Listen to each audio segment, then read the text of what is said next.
Hello, magandang oras po sa inyong lahat. Meron akong ipapakita sa inyong mutya sa ahos. Pero bago ko sisimulan ang kwentong ito ay huwag makalimot na ipindot niya ang bell button, mag-subscribe, mag-like at mag-share para maka-update kayo sa sunod kong mga videos. Itong mutya ng ahos po ay galing po ito talaga sa ahos. Pero bago ko ito nakuha ay meron akong napapanaginipan na 3 beses ko ito napapanaginipan bago ko ito nakukuha. Kaya hindi ako maniwala sa isa o dalawang panaginip lamang kapag hindi sunod-sunod na gabi-gabi magpaparamdam sa akin ang gabay ng mga may-ari ng mga mutya.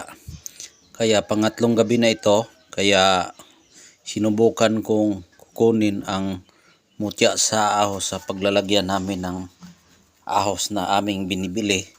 Kaya yan po, meron talagang mutya na aking nakukuha. Kaya ito po ang mutya ng ahos. Ayan. Ngayon ko lang ito na open at yung laman niya, ito po yung laman niya.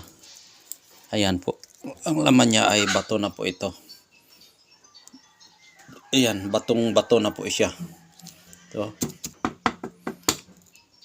Bato na siya.